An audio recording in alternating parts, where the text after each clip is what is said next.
siri ya CD na macho ya mama. Hapo zamani, kijana mmoja aliitwa Kasim.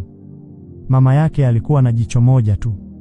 Kasim alikuwa akimchukia mama yake kwa sababu ya muonekano wake, akiamini kuwa mama huyo ni doa kwenye maisha yake ya kifahari. Alisoma kwa bidii, akapata utajiri mkubwa na akawa mkurugenzi wa kampuni kubwa mjini. Siku moja, Kasim aliandaa sherehe kubwa ya kifahari kusherekea kupandishwa kwake cheo kuwa mtendaji mkuu. Wageni waalikwa walikuwa matajiri, mabalozi na watu maarufu. Mama yake, akiwa kijijini, alisikia habari za mafanikio ya mwanawe.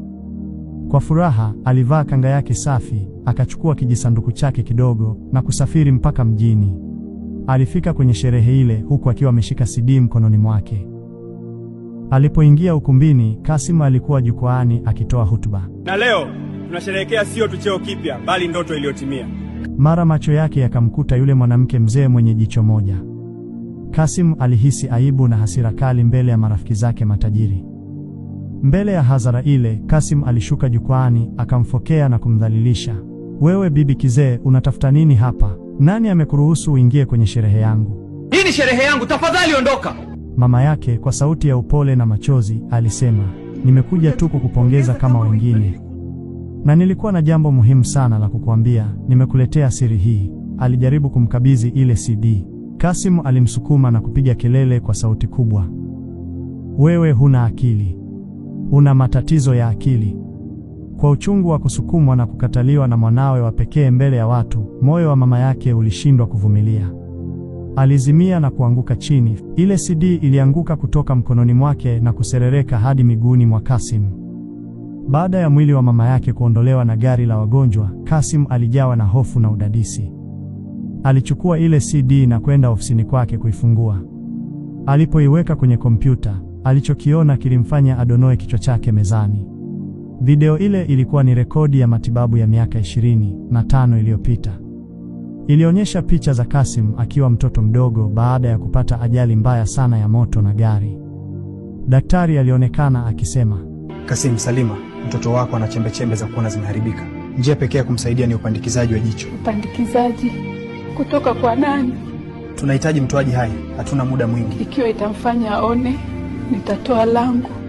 Chukueni jicho langu, mpeni mwanangu. Nataka yeye auone ulimwengu, mimi nitatumia jicho moja kumtazama yeye akistawi.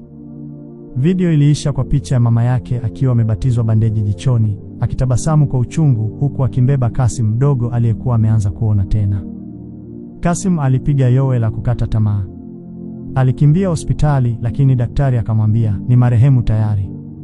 Alikuwa amemkana mama yake aliyejitoa kuwa nusu kipofu, ili yeye aweze kuona mafanikio ambayo leo ameyatumia kumdharau. Mwanangu, andika haya kwenye moyo wako. Usione aibu kwa kilema cha mzazi, maana mara nyingi hicho kilema ndicho kilichokukamilisha wewe. 2. Heshima ya hadhara. Kumvua nguo mzazi wako mbele ya watu ni sawa na kujivua nguo wewe mwenyewe. Dunia itakucheka leo, lakini itakudharau milele. 3. Teknolojia na ukweli. Unaweza kufuta picha kwenye simu, lakini huwezi kufuta rekodi ya damu iliyomwagika ili wewe uishi.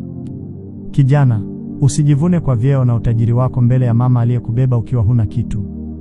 Siku ukimwambia mama yako una matatizo ya akili kwa sababu tu amevaa viraka, kumbuka kuwa akili yako hiyo unayojivunia ilitunzwa na jasho lake. Usisubiri video ya CD ikufundishe kuwa mwanadamu. Kuwa mwanadamu sasa hivi, mama yako akiwa bado anapumua.